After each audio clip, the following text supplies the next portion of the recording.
بچوں، آج ہم ایک کہانی پڑھیں گے۔ اس کا نام ہے 30 مار خاں۔ کسی راجا کی فوج میں ایک سپاہی تھا۔ راجا نے خفا ہو کر اسے نوکری سے الگ کر دیا۔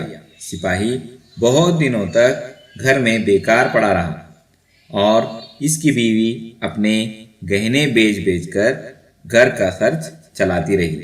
آخر ایک دن سپاہی نے سوچا کہ دہلی جا کر قسمت آزمائی کرنی چاہیے۔ ان دنوں ہندوستان پر مغلوں کی حکومت تھی۔ مغل بادشاہ دہلی میں رہتا تھا اور بہادر سپاہیوں کی بڑی قدر کرتا تھا۔ یہ شخص سپاہی تو تھا لیکن بہادر نہ تھا۔ اس غریب کے پاس کوئی ہنر بھی نہ تھا جس کے ذریعے وہ اپنے اور بیوی بچوں کے لیے روٹی کما سکتا۔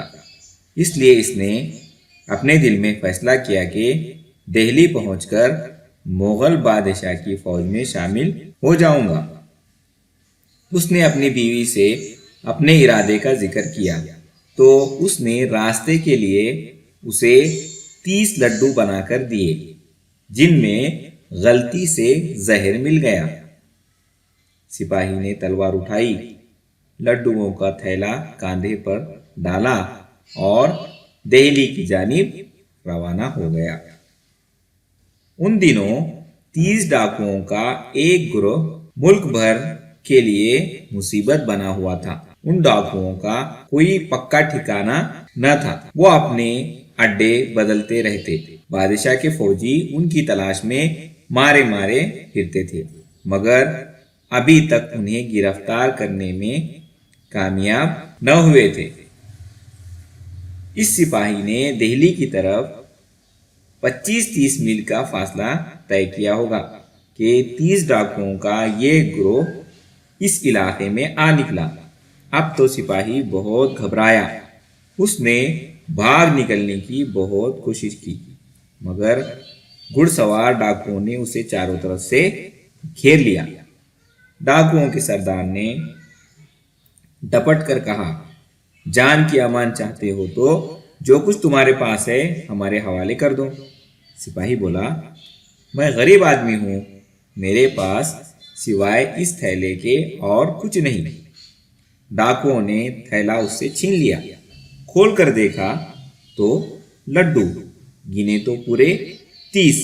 سردار بہت خوش ہوا، مزے میں آ کر بولا، یار ایسا معلوم ہوتا ہے کہ تم یہ مٹھائی ہمارے لیے ہی بنا کر لائے ہو۔ ہم 30 ہیں اور لڈو بھی پورے 30 ہی ہیں۔ سردار نے ایک لڈو خود کھایا اور باقی 29 لڈو اپنے 29 ساتھیوں میں تقسیم کر دیے۔ لڈو زہریلے تھے۔ تھوڑی ہی دیر میں ڈاکوؤں کو نیند سی آنے لگی، پھر ان کی گردنیں ایک طرف کو ڈھلک گئی اور وہ سب مر گئے۔ سپاہی نے ان کی جیبوں کی تلاشی لی تو 1.5 اشرفیاں ملی جو اس نے اپنی جیب میں ڈال لی۔ پھر ڈاکوؤں کے سردار کے گھوڑے پر بیٹھ کر تیسرے دن دہلی پہنچ گیا۔ اب سپاہی کے پاس اتنی رقم تھی کہ وہ 2-3 مہینے اچھے سے اچھا کھانا کھا سکے، اچھے سے اچھا لباس پہن سکے اور اچھے سے مکان میں رہ سکے۔ اس نے ایک مکان کرائے پہ لیا اور اس میں ٹھاٹھ سے رہنے لگا۔ ابھی بادشاہ کے دربار تک پہنچنے کی کوئی صورت پیدا نہیں ہوئی تھی۔ وہ ہر روز شام کو گھوڑے پر سوار ہو کر سیر کے لیے نکلتا تھا۔ ایک دن سیر کے لیے نکلا تو راستے میں کوتوال نے روک لیا۔ پوچھا، کون ہو تم؟ میں ایک غریب سپاہی ہوں، یہ گھوڑا کس کا ہے؟ سپاہی نے ہکلاتے ہوئے جواب دیا، جناب یہ گھوڑا میرا ہے۔ کوتوال